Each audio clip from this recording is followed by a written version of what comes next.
Hi friends, welcome back to the Worthy Podcast. This is Annie Gardner, where we're going to talk about boldness meets purpose. Join us as we explore powerful stories of faith, resilience, and courage, embracing the challenges that shape us and stepping confidently into the calling God has placed on our lives. Let's have the conversations that truly matter.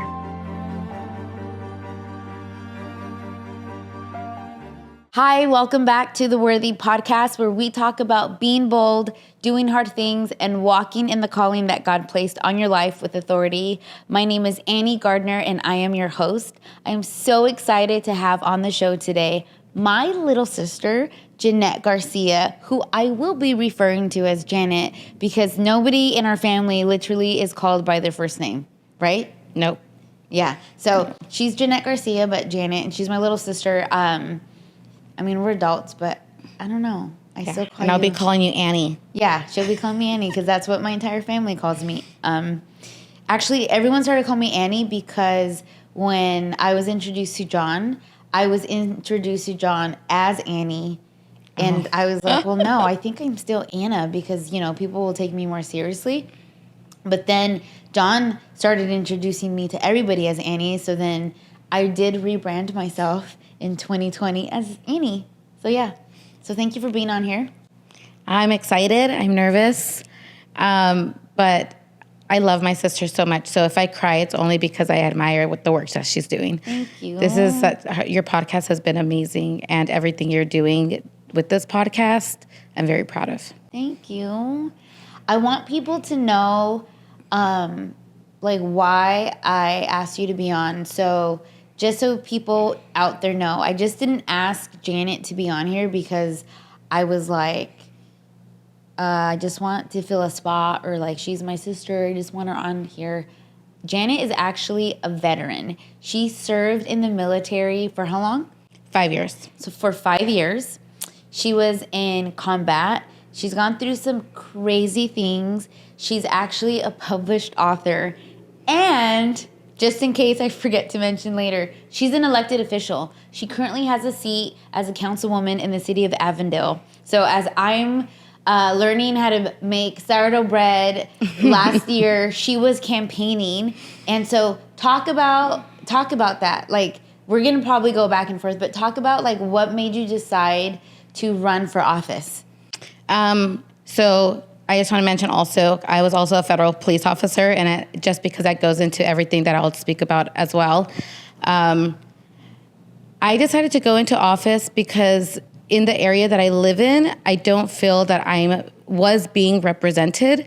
A lot of candidates were doing the big Trump rallies, the Kerry Lake rallies. Everybody was going to do all these things, and I didn't see that happening where I live, or if I did, I didn't know about it myself. And I have always loved politics. I've always researched my candidates. And I said, well, if no one's going to come out here and ask for my vote, I'll do it. Yeah. So I Googled how to be a congresswoman. And within 3 hours, I put in my paperwork to run for Congress as a write-in candidate.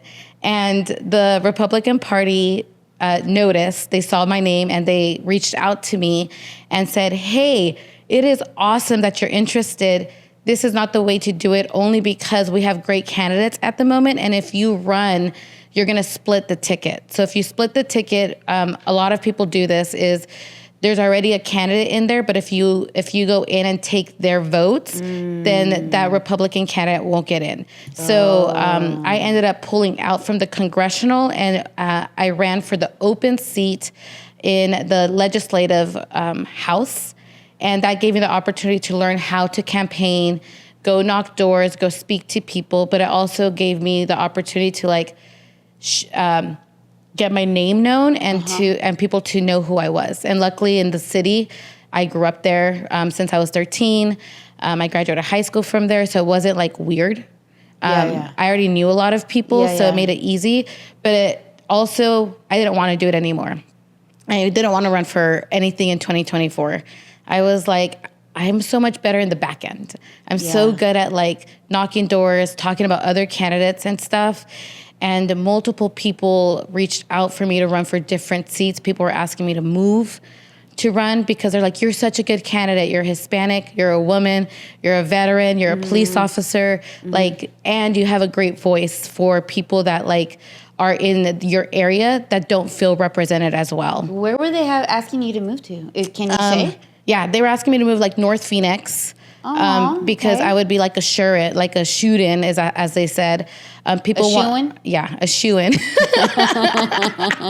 People wanted me to run as the Maricopa County Recorder. Okay. They were promising me like the Carrie Lake endorsement, the Trump endorsement, and I sat there. I think I even called you that day, and I sat there and I was like, should I do it? And it was exciting as it was happening, but then I prayed on it and I didn't want to do something I actually wasn't knowledgeable in. That for me, I would have felt fake. That would have felt disingenuous. And I don't think that's where my calling was in general. How long do you have to live somewhere to run? It varies on the state and the city. Okay. So I would have had to live somewhere for about, congressionally, nowhere. I didn't have to live in the area. I could run for Congress in any part of Arizona, technically, right now, and then move there once I get elected. Oh. But for, I think, legislative, I think you have to live there for like 9 months to a year. Oh. I'm pretty sure. Don't quote me on that. I don't know the answer. So I'm in Texas. Janet is in Arizona, where I lived for 20 years. And when in 2001, we moved to Arizona. And then I lived there for 20 years before I moved to Fort Worth. And so she did mention she was a federal police officer. I forgot.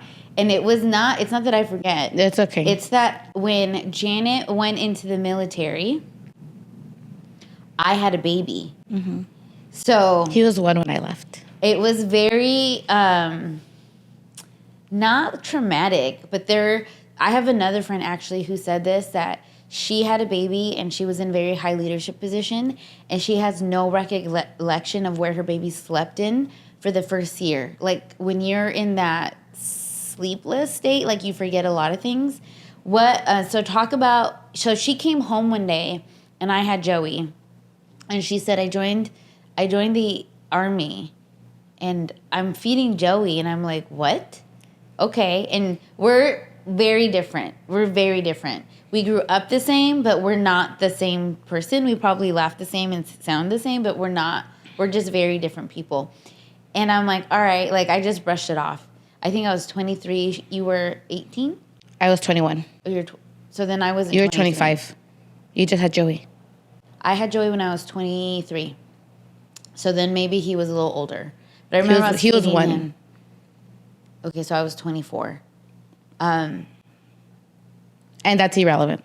Yeah, and so I was like, I'll believe it when I see it. And she told my parents, she's like, I'm leaving in 2 weeks. And I'm like, what? Okay. And my whole thing was like, all right, like 2 weeks? And you did. You left in 2 weeks. And I thought that was crazy. So what made you join the military? I don't know. No, I'm kidding. So there was these. So you were 21. I was 21. I was working at the YMCA. I was a nanny. I was a host at another restaurant. I was going to college full time, doing those 3 jobs. And I partied full time at night. Like, I literally would work, school, and go out. And I had these recruiters keep coming to the YMCA and asking me, and I was like, no, like, I would never do that, ever. Like, I want to, like, always be, like, girly or, you know, whatever. Yeah. And I was sitting at an Applebee's, and I don't want anyone to feel, if you're a server, this is not it's not a bad job. I know a lot of people now that are servers and they do amazing jobs, but I was sitting at an Applebee's in my hometown and I just looked around and everyone that was working there were like people from high school that graduated like 5 years ago, 6 years ago. And I just said, and I was serving at a different bar. My friends were servers and I said, I don't want this lifestyle anymore. I need to get out and I need to do something better for myself because if I don't leave now, I'm going to get stuck here and I'm not going to have I was not good at school. There was no career for me like that I felt at the time. Yeah. So I went in the recruiter's office And I said, I didn't even go to the guys that recruited me didn't go there. So I first went into the Marine office, and I got denied because I had tattoos on my arm. Not this tattoo, but I have a little tattoo right here that I got when I was 40, and Janet's like all tatted. Not the same. But they denied me because of that tattoo, and I have a neck tattoo. So then I was like, okay, I'm going to go to the Air Force. And it was actually worse. They were like, no, because your height requirement, your tattoos, and like it was like multiple things. So what's the height requirement? I don't remember what it was. I think it's like 5 foot. Oh, okay. Maybe 5'1". Janet's 5. No, you're 4'11". I'm 5'1". I'm 4'10" now, maybe 4'9", because of my back. But I went into the Army office, and they were like, yeah, absolutely. We could give you waivers for everything. So I got waivers for every tattoo. Oh. I got waivers for my height. And they were like, what job do you want? And I was like, I want to be in the infantry. Like, really? Awesome. Yeah. And they were like, well, the guy laughed actually at me. He goes, women aren't allowed in the infantry. I go, well, get me the closest combat role like infantry. Wow. So he goes, all right, military police. Oh, wow. And then 2 weeks later, I left. I can't imagine, like, Joey's about to turn 18, and our other son's 21.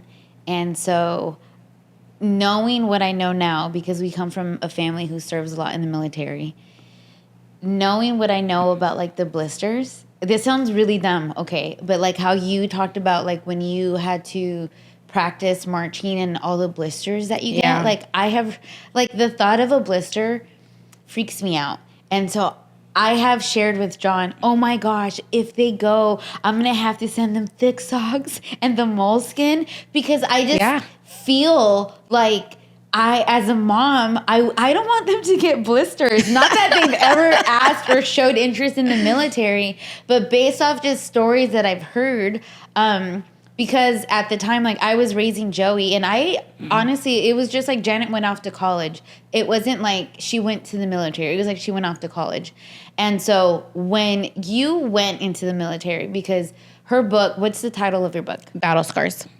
It's called Battle Scars. So when Janet went into the military, then you had to go through, like, basic, but you basically started living a life that I guess you didn't think that was what you were going to end up going through when you signed up into the military. Correct. And so you experienced, like, assault. And so talk about how, okay, you're 21, you go from the party scene into the military. And that's a hard thing. Yeah. Like, physically and mentally. And we were all raised the same, but, like, did you feel prepared to endure the training? No. I know you're laughing. I was like those people when we would ruck march, and you could ask all of my friends because I'm so good friends with them. I would be yelling, like, if they were trying to encourage me, I'd be like, shut up, don't talk to me. Well, I was like, because my hips hurt, my feet hurt, and because when you're short, your strides have to be longer to keep up with everyone. So I was in so much pain, and I would be like, don't talk to me when I'm like, at least I'm doing it. Like, my mentality was, if I'm at least doing it, don't bother me. And they were like, oh, don't mess with Garcia because she's going to yell at you. But I would be like in tears doing it. But I did it. And I think that's why going into my military, like, career, like, within like 2 to 3 years, it took a lot of work for me to get the respect from the men because they didn't respect you until you proved yourself. And I would have guys like 2 years later, 3 years, be like, I respect you for doing that. Like, we could tell that was really hard for you, and you did it and you succeeded. And it was just really awesome to see. And they even messaged me now, like, we can't believe, like, that you are who you are, but it was because of everything you went through. Because it was hard for me, especially being so little. I mean, everyone makes fun of it, but being 4'9", trying to keep up with a guy that's probably like 6'5" sometimes, or like 5'9". No, I can't imagine. I can't keep really up with hard. John in the parking lot. Yeah, and I could kick someone's butt that's probably that height. when you went in and you started like the training, and so you did basic, and then you went into military police training, what was your thought process, and like how did you pray, or like what would you do at night? Like what was your thought process during that time? You have to get through this because you're already here. You can't stop now. And I was very lucky and blessed. I had a really amazing drill sergeant who is not with us now, but he really instilled in me, like, Jeanette, sorry people don't say sorry. Stop apologizing for things that you didn't do wrong to somebody. Because I guess like every time I did something, I would be like, oh, I'm sorry. Oh, I'm sorry.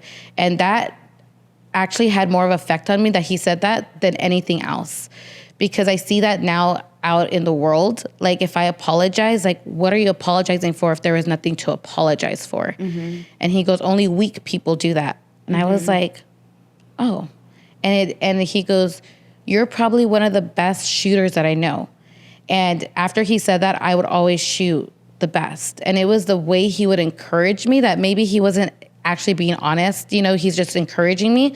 But I felt that it was honest. Because he was speaking life over you. Yeah. And it really, I say those things to people now because I see people that I know that are really strong. And I'm like, you're not a sorry person. Don't apologize for something. You know, like if you dropped a glass, like just pick it up. You don't have to apologize. You didn't hurt anybody. Yeah. In your book, I read it. It was it's a good read. When you talk about the assault that you, I guess, experienced, give me like a timeline in when that happened in regards to like when you joined the military. It was 2 years into my military career. So when I got to Fairbanks, Alaska, that's where I was stationed. Okay. I met my husband. We dated for 9 months. We got married very quickly. And we got married in June. And so the year of Your ex-husband. My ex-husband, 2011 is like kind of where all the trauma starts, because in February is when I experienced domestic violence, very extreme domestic violence with him. In March is when I got raped. And Of that year. In April of that year, or at the end of April, May is when I left to Afghanistan. And then before I even left, the other groups were leaving. As we were leaving, we already had guys that died on the ground before I got to Afghanistan. And then when I got to Afghanistan, it was just hit the ground running. My friend died in June. And then I got shot at. We experienced IEDs like in vehicles. But my traumatic one was when my friend lost her legs, was in January of like that next year. So everything happened within 1 year. So I'm going to go in pieces. When you get to Alaska, you get married, and then the assault starts happening. You immediately go to Afghanistan after. So how did you process, or did you even process or do anything between that and Afghanistan? Or did you just basically shut it out? And then did you say anything? Like what was, because then you're going off to war. Yeah. I didn't say anything to anyone. If you said something, they would have kept me from going to Afghanistan. So when I showed up to work and I was blue and purple and hurt, like you could see like the marks on my neck and everything, my sergeants were like, Jeanette, did he do this to you? And I was like, no. Like I would say no, because I didn't want to not go. And I was so in love that I didn't want to hurt him either at the time. Like that was like my mentality. So then nobody asked me again. They said, if you don't say something, we can't do anything. Like, because we can't just assume who did this or what happened. So then, we went to training you go to training before Afghanistan in California. So we were in California for a month. So we didn't see each other. It was literally, that incident happened and he left the next day to California. And then I left a couple days later and I saw him, but we didn't talk about it. And then we came home. And then within like 2 to 3 weeks of us being home, I was like, I want a divorce. And he had the paperwork like ready. He like handed it to me as I said it. So we were divorced within a month. And in that month is when I got raped. And then when did you go to Afghanistan? I went to Afghanistan in May. So, and when I got raped, I didn't tell anyone. Because if I would have told somebody, I wouldn't be able to go to Afghanistan. So do you think that happens a lot? Absolutely. It happens every day probably. Someone gets assaulted in the military in some way. Probably not the way it happened to me.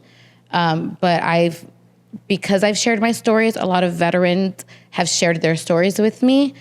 And it makes me so sad. Yeah. But also it makes me happy that they were able to get it off their chest. Do you think it mostly happens to women, or do men experience it? Men experience it as well. Really? Probably not in the same way or fashion, but they do. What helped you heal? God. I tried to do everything else. I tried to like see a therapist. The therapist at the VA was like, don't talk to your mom and sister, is like one of the things that told me. And I was like, well, you're not my therapist. Like I could not talk to them because they felt that like you guys were putting me down, but you guys were actually trying to pick me up. Mm-hmm. And they were just the way she said it, it was like I knew this wasn't the path that I'm gonna heal. So I stopped going. I tried to go like to groups, and that didn't work. They put me, this little itty bitty person, in a group with like a bunch of men, Vietnam veterans and stuff like that. Okay. And it was just like we didn't have nothing in common. And not the same. So I was like, so now this was in 2014 because that's when I came out, and that's when I didn't start healing until then. I already had Ryan, is when I was like, okay, like I need to do something for myself. And I started sharing it on Instagram. I would like slowly like share parts of like what happened to me online. Mm-hmm. And like years later, people were like, hey, you should go like share your story at like places. Like go tell people about this. Like this is amazing. And I was like, okay, I'm gonna try. And I started getting booked at colleges. And a lot of people wouldn't hire me because I didn't have a book. Like if you like Google like speaking engagements and stuff, because I would do everything on my own. I don't have like an agent or anything. Yeah. A lot of people want you to have a book. Okay. And I was talking to my friend. We were at a Thai restaurant, and they said, in a year, you're going to be speaking somewhere, and your book will be complete. Wow. They go, I know that's going to happen for you. Yeah. They're like, you already wrote it. Just compile it. Yeah. And that's what I did. I compiled everything that I wrote. Yeah. And I did my book. You did your book. And that's what healed me. But it was through prayer. Mm-hmm. It was through being around people who were praying for me, mm-hmm. my family, and like searching for like, where does God want me to share this? Because I can't just share it and not have anything happen with it. Yeah. Like there has to be a reason why I'm doing it. Yeah. And it was to heal other people. Do you see yourself now how God sees you? I want to see myself now how God sees me, but I do more than I did 10 years ago. Right. Because 10 years ago, I was very self-conscious. I was sad all the time. I was angry. I was not nice to people. And I think through my processes in finding the Lord, I've been able to be more like him. My goal last year was to love the way God loves people. And it really changed the way I talk to people and see people. And I realized how hard it is because we're not God. We can't love everyone. Yeah, we're not perfect. We're not perfect. And every time I get mad at someone or I walk away just like, oh, I don't like them, I'm like, but God would love them. Yeah. So and maybe I didn't go back and tell them that, but like in my heart, I was like, okay, like Jeanette, go, like you have to reel yourself back in and be more kind to people. Yeah. So even like in politics, people are like, I hate that person. I was like, I don't, but I really don't like them. Yeah. I want to go into politics, but I do want to talk about your time serving. You have really cool stories and really funny stories that we might not talk about, but we could talk about it at all. But the one story that really impacted me was because I met her was when you were in combat and you were on the ground and the IED exploded. So obviously I can't tell the story like you can tell it. So can you talk about that and how that impacted you? Yes. So I was part of a female engagement team, which is compiled of 2 to 3 women who go out with the infantrymen and on all their missions, because in Afghanistan, the men cannot speak to the women. So we would go into houses by ourselves. We would have to clear compounds. We would have to search the women, sit there with them. So Millie was my interpreter, and my sergeant went on her R&R. So she went home on her vacation. So I was there for my team by myself. Oh, okay. And Millie. Okay. And they were like, hey, Garcia, we have a mission that it's they told us it's going to be dangerous, but we think you could do it. We just need you there just in case we encounter women. Okay. Are you guys okay doing it? And if you know me, I'm like, yeah, let's go. Yeah, yeah. You know, I want to do all the things. Yeah. So we went.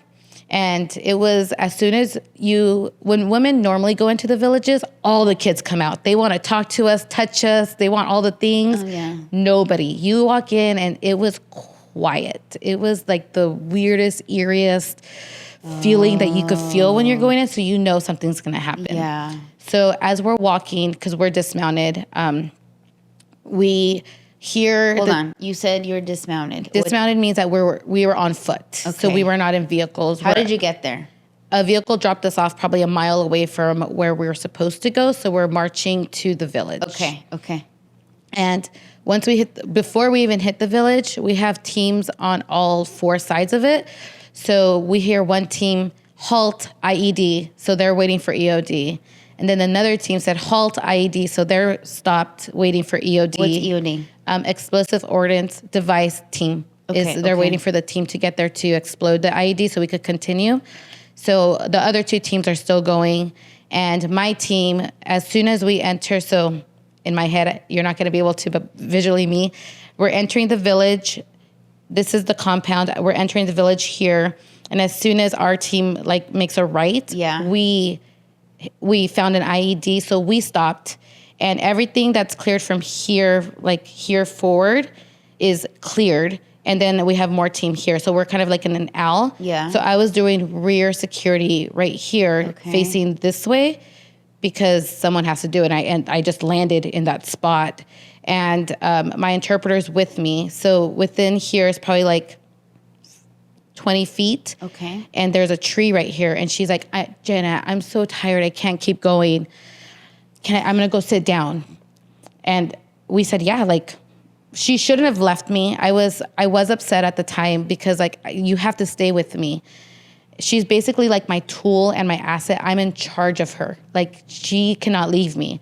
But we were there for a while. So she went to go sit down, and on her way to go sit down, she stepped on an IED probably 5-10 feet away from me. And obviously it exploded. I got thrown this way. The shrapnel went everywhere. And I just remember getting up and hear screaming from 2 people.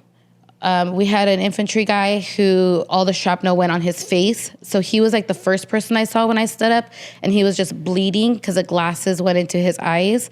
And then I hear Millie screaming, Garcia, Garcia. And I ran over there, and my commander was already working on her, and him and I both put on the tourniquets on her. And then the medic came, and they said, Jeanette, just sit there and play with her hair and reassure her that she's okay. So she would be like, are my legs there? Are my legs? I can't feel anything. And they weren't there. One of them wasn't there at all. It was disappeared. And the other one was just it was shredded. Mm-hmm. And all I can remember is the smell of the burning flesh and blood, mm-hmm. and me petting her and her staring at me am I okay? And I had to lie to her, you know, I have to tell her no, you're fine. I could see it. Everything's okay. I'm holding her hand, and we were there what felt like forever until the helicopter, the medics came to take her. Wow. And it was it feels so fast. Mm-hmm. It probably was it could have been like 45 minutes to like 2 hours, like, or 5 minutes. Like, I don't know. You don't even know. I don't even know how long it was. Yeah. But after that, we just got up.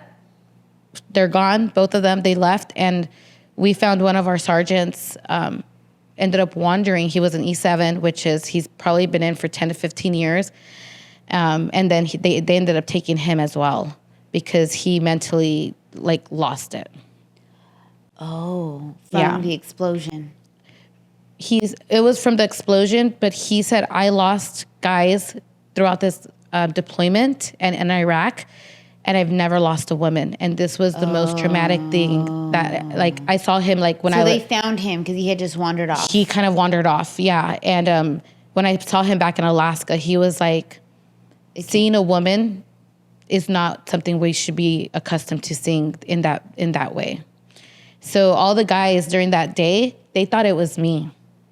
So everybody, when we got back to our base, because I was like messed up. So I had my promotional board the next day to be sergeant the next day. Like, literally, they didn't reschedule it. It was the next day. So on my way, they picked us up in vehicles. On my way back, the guys, to distract me, were asking me questions for the board. So I was really distracted because that was important. And it wasn't until I got back, all the guys, like, hugged me because they thought it was me. Yeah. And I went to my tent and I just... Wept. Yeah. Just lost it. Yeah. How long did that take for you to heal from? Because I remember when I saw Millie, it was a long time ago when we went to San Diego, and you wanted to go see her. So you have relationship with her. Yes. You have a relationship with her. Yeah. So did you carry that with you for a while? And then when did you release it to the Lord? Oh, man, yes. I felt guilty. I felt like it should have been me. It shouldn't have been her. Because if we were walking in a normal formation, I would have been in front of her and it would have been me who would have taken it. And I felt like it should have been her. I have a dream where she's like crawling out of her bed on our tent without her legs, screaming, "Why did you let this happen to me? Yeah. This is your fault." And it wasn't until I saw her that she was like, "Thank you for being there for me and saving my life." That's so amazing. Yeah, because that's very different than like you thinking that it was your fault.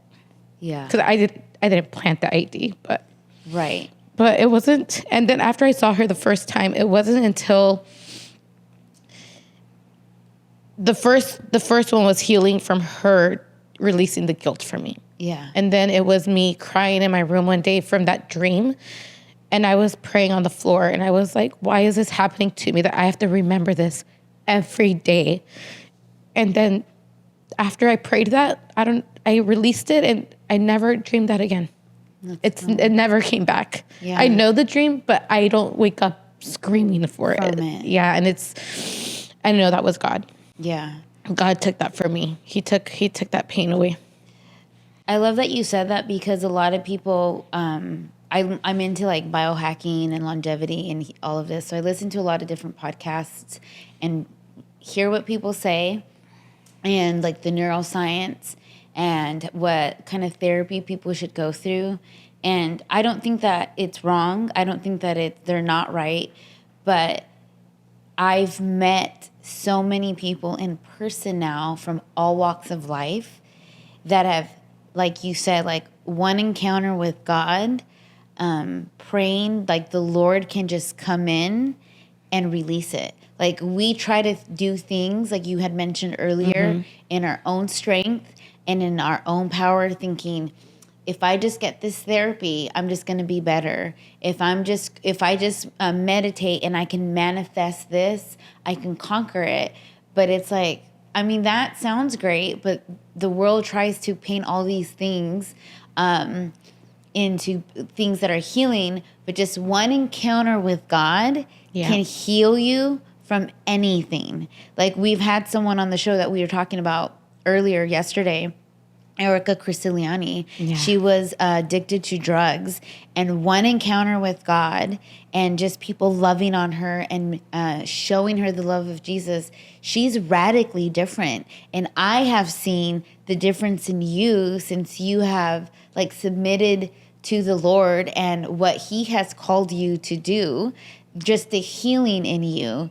And Janet and I aren't like sisters where like we do everything together. Like we are very different. And so like watching you like walk in the calling that God placed on your life with authority. And so you did that. You healed from that trauma. You came here, you're a mom, and then you decided to be in politics. How has that experience shaped you now? Because honestly, like, you know, you're military police and you say you're a good shot. John says I'm a good shot. I have no idea. It's because you're my sister. But I'm like, well, we must, because we both, you know, we're trained. And, you know, I'm in Texas, so it was really important for him to train me in carrying a weapon, or there's a better word for it than gun. I don't know what to say. But there is like training for it. And I think living in the United States, it's so important to know our rights. And so I know that you stand up for all like the biblical rights and the American rights. Mm-hmm. So how has walking in the military, being a military police, how do you feel that has given you a different perspective than other people who haven't gone into the military? It definitely has made me appreciate the United States. I love this country. Yeah. This country has given not only my family so many opportunities, but people. Anybody could do anything in the United States if they want to. It's literally a choice. If you don't want to succeed in the United States, then you're making decisions not to be where you want to be. Yeah. And no one's telling you no. I don't care what race you are, what religion you are, what gender you are. I don't believe in the gender word, but like man or woman, like you could do whatever you want. And the United States is a Christian country. I don't care what people say, like it really is. And if we take God out of it, then it becomes what it was last year, you know, with all the demonic stuff around it. And if we don't have God-fearing people fighting for the rights that we have here in the United States, also implementing Christian values into our children and people that we meet, mm-hmm. then we're going to be a country that just goes into being like Korea or Russia or, you know, Venezuela. Like, we are better than that so much. And that's why I want to do it. And I do it. It's because we need people fighting that believe in the Lord and that are not afraid to take the criticism and the daggers that come with it, because there's a lot. What was your worst? Actually, talk about that. Just recently, you were very, pretty attacked, like, because one of your tweets, Janet's like viral on Twitter. On X. Where can they follow you? On X, you can follow me on X, Instagram, under @JNET_Margarita. But so who made you go viral? Elon Musk. It's not funny, but it's funny because I come from the PR background. And I'm like, this is great. And you're like, no, it's not great. So what did you exactly tweet? Okay. Since Spanish was our first language, okay? Mm-hmm. So what did you tweet? I tweeted, hey, pedo, Tom Hanks, not all MAGA wearing conservatives are racist. In fact, I experienced the most racism out of elite Democrats like you a-hole. I didn't say the whole word. I did say asterisk hole. Okay. So, and what had he said? And I was wearing a MAGA hat. Okay. There's a picture of me. That's what. Great. Perfect. Let's tweet it with my picture. It was after the Saturday Night Live skit that he acted like a MAGA guy. He was wearing a MAGA hat and he wouldn't shake the hand of a black person. Like, it was like gross. And it was so disgusting. To portray us that way is gross, because people who are for America first are not racist. And I literally do experience more hatred from the left than the right, especially when it comes to race. People messaged me for years, how dare you as a Hispanic woman support Donald Trump? Or how dare you be a Republican because you're a Hispanic? Or as a woman, how do you support all of these people? And I was like, as a Christian, I support people who who exhibit my values, or are gonna fight for them. Because regardless of what you say, Trump was the most pro-life president we've ever had and have. You know, he passed, because of him, we have Roe v. Wade's gone. And that is amazing. And this is going to be posted in the middle of June, probably around the time of the anniversary where it got overturned. Yeah. And as someone who has had an abortion and knows the horrible experiences of what it does to you physically and mentally and what Planned Parenthood did to me, I will fight for every life possible, because I wish that somebody was there and I reached out to anybody who was pro-life that could have stopped me from doing that. How did they treat you? I know it's in your book, but yeah. When I went to Planned Parenthood, I'll give you the fast, short version. They drugged you. They drug you, and they give it to you because they want you to be relaxed. So they gave me a Valium. And when I went back there the first time, I told them, no, I don't want to do this. They're like, oh, the drugs haven't hit you yet, so here's another Valium. And then they put you in the lobby. And when I was in there, I kept saying, no, like, I don't want to do this anymore. And the nurse said, you signed the paperwork already, and you're sitting here. We're doing it. And my poor friend had to, because I don't remember it, my poor friend had to watch me get an abortion. And she's traumatized for it because she saw, like, the pieces of the baby. And I didn't have a choice anymore. She couldn't fight for me. She didn't know what to say. The nurse was telling us we're in the military, and like we don't want to make a big stink about it anymore. And I didn't tell anyone. I was just heartbroken. Mm-hmm. I felt bad for the father of the kid because he did not want me to get an abortion. He was like, I will move to Alaska and be with you. I will, take care of the baby while you're doing what you have to do. Yeah. And it was very selfish. It was very, I just didn't have anyone to advocate for me, and I didn't look for it either. I just went with what was being pushed on me. Do you think now when girls, because now when that happened, social media wasn't like it is now. Yeah. So now I've seen like TikTok videos of women say proudly how many they've had. It's disgusting. Do you think that they know what they're doing, or feel like, I'm a mom, and you went through that, and you're a mom, so seeing a baby, like knowing that you lost that, like when I have friends who have had miscarriages, and they're grieving that, so like, do you think these women are lying when they say they've never grieved it, or that they literally is just like nothing to them? I think they're in the process of grieving as they're doing that. I think they are like hypnotized by something. Like there's something demonic there that like they have like a window that they can't see clear, and that they still have that pain, but they want to feel strong, so they think that it's strong to tell people that this was okay when they know in their heart it's not. Because it really takes a toll on our bodies and our mentally to know that you killed somebody on purpose as a choice. Like, I think the left has hijacked the word abortion so much that we don't realize that an abortion is a choice that you make consciously to get rid of your baby, whereas a miscarriage is you have no choice. Yeah. It's like, right, like you have no choice. So at that point, it's like there's no line anymore. Right. They put it all in one word. And they try to manipulate. Correct. Just all of it. Like, they try to say, well, if it's outlawed, what about, the woman's right? Like, they're not going to help her if she's going septic. I'm like, I don't think that's what it means. Correct. And I think that you're being naive on purpose.